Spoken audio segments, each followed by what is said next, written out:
In a village near the old Yuhi woods, where secrets seemed to float in the air, lived a young woman named AMARA. She was very pretty, with a strong look in her eyes that made you think she had deep thoughts.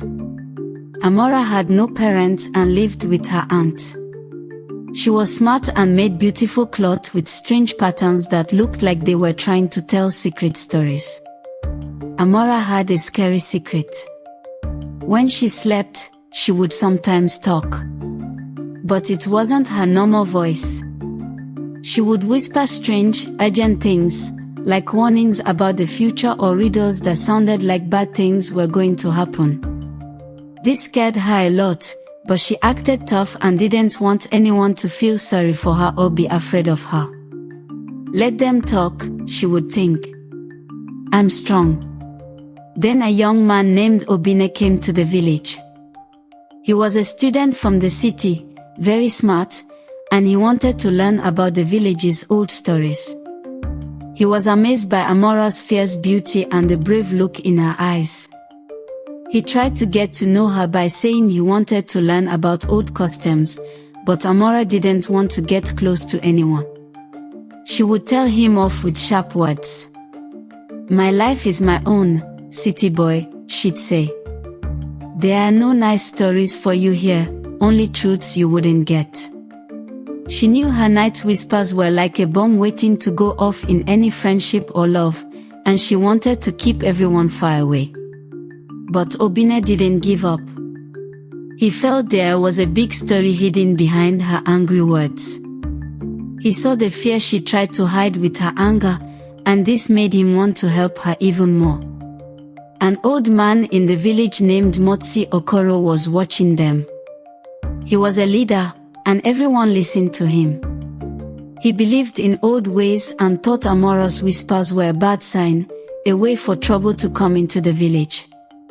Obinna, being from the city and interested in AMARA, made Motsi Okoro even more suspicious. The air felt tight with worry.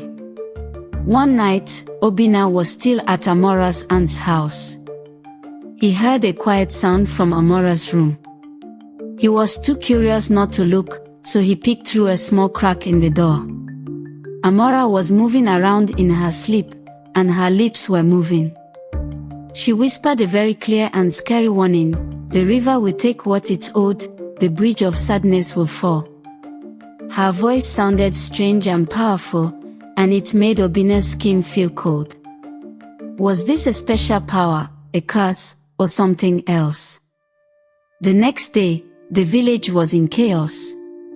An important bridge that people used every day, an old bridge, had fallen down after a sudden, strong rain upstream. The talk about AMARA got louder and scarier. Motsi Okoro's voice boomed in the village square: "The spirits of the Yuhi woods are angry. She speaks for them. She brings bad news. We must stop her or come the spirits." AMARA faced the angry crowd. Her heart felt like a cold stone, but her voice was strong. "I don't control any spirits," she shouted, her eyes flashing. "If you're scared of your own shadows, that's your problem, not mine." But the villagers moved away from her, and even her aunt started to look at her with a new, worried fear. Obinna was torn. His brain wanted a simple reason for what happened, but AMARA's prophecy had come true. He tried to talk to her, to help. But AMARA, feeling hurt and defensive, pushed him away with angry words. "Is this what you wanted, student? A big show for the village? Leave me alone with my problems. You can't help, you just get into trouble with me." Motsi Okoro, seeing Obinna still trying to be near AMARA, told him to stay away from her. He announced that AMARA had to go through a dangerous ceremony at the edge of the Yuhi woods. This ceremony, from which not everyone came back the same, would either clean her or show that she was truly a source of darkness. If she refused, she would be thrown out of the village forever. Everyone in the village waited, holding their breath. Obinna was desperate. He ignored the elder's warning and went to find AMARA in the middle of the night. "I don't have the answers, AMARA," he said quickly, "but I won't leave you to face this alone. There must be another way." He started looking through all his old books, searching for any old story or forgotten idea that could help. A little bit of hope, or maybe just more mystery, came with Nneka. She was an old woman who lived alone near the forest and whom people thought was strange. She came to find Obinna, her eyes looking like dark, shiny stones. She told him that AMARA's mother used to have the same whispering sickness. "It's not a curse from the Yuhi woods," Nneka said in a scratchy voice, "but a way of seeing things more deeply. But it caused something. The whispers show what is happening, and what might happen, but they can also call things that listen from the dark places." She mentioned old plants and common rituals, but also warned that trying to understand such a power was a dangerous road that could lead to clear understanding or to madness. Was Nneka trying to help, or did her knowledge have its own dangers? The day of the ceremony was getting very close. Motsi Okoro would not change his mind. AMARA felt trapped but acted strong.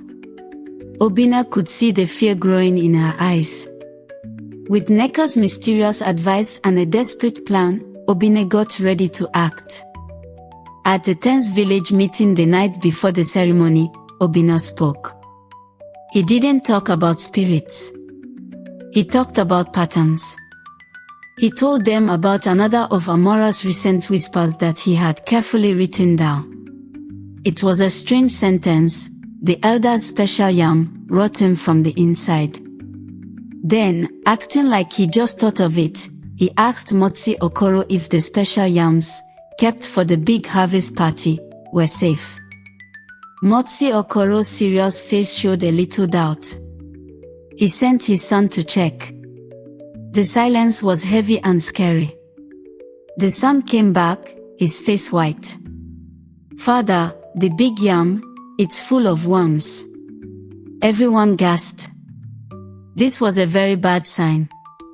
Obinna kept talking, his voice sounding more sure than he felt. "Is it a curse that warns us about this problem? Or is it a special side that, if we listen, can save us?" Nneka says this runs in AMARA's family, something she inherited, not something evil. Motsi Okoro, very upset about the almost ruined yams, was quiet for a moment. The villagers started to whisper. They were still scared, but now they also had a new, nervous respect for AMARA's strange ability.